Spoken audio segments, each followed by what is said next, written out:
આકાશવાણી અમદાવાદ વડોદરા.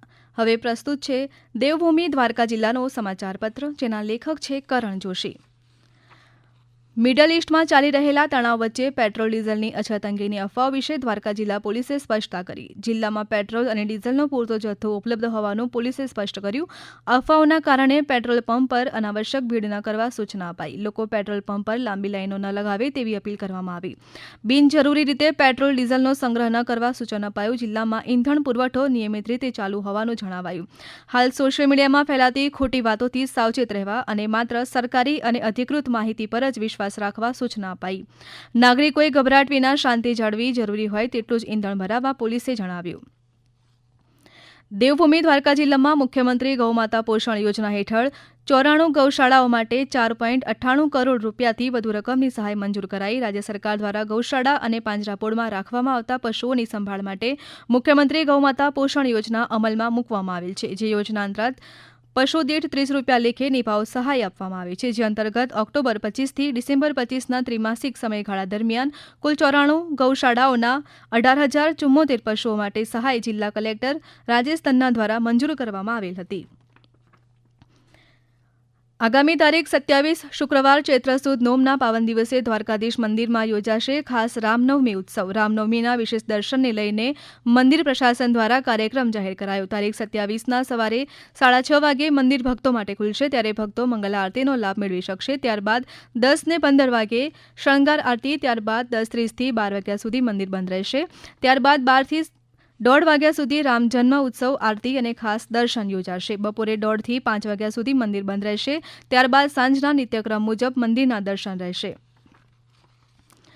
રાજ્યના શ્રમ, કૌશલ્ય વિકાસ અને રોજગાર કેબિનેટ મંત્રી અને દેવભૂમિ દ્વારકા જિલ્લાના પ્રભારી મંત્રી કુંવરજી બાવળિયાએ જામખંભાળિયા ખાતે 6.61 કરોડ રૂપિયાના ખર્ચે નવનિર્મિત થનાર એસટી ડેપોના વર્કશોપનું ખાતમુહૂર્ત કર્યું હતું.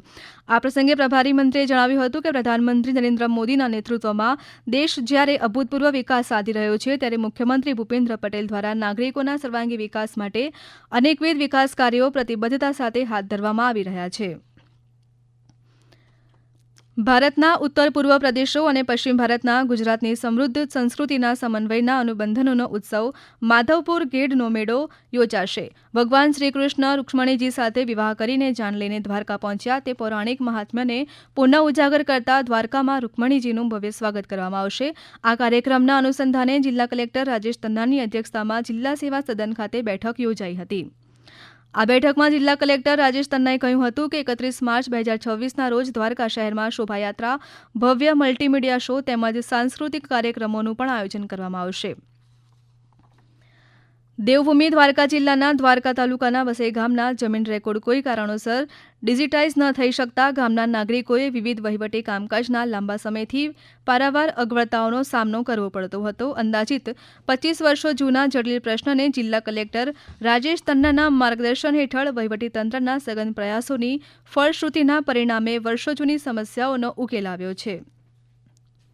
મહિલા અને બાળ વિકાસ વિભાગ તથા જિલ્લા વહીવટીતંત્ર દેવભૂમિ દ્વારકાના સંયુક્ત ઉપક્રમે આંતરરાષ્ટ્રીય મહિલા દિવસની ઉજવણી નિમિત્તે નગરપાલિકા ટાઉન હોલ ખંભાળિયા ખાતે જિલ્લા પંચાયત પ્રમુખ રિદ્ધિબા જાડેજાની અધ્યક્ષતામાં rights, justice, action for all women and ગર્લ્સની થીમ સાથે મહિલા સંમેલન યોજાયું હતું.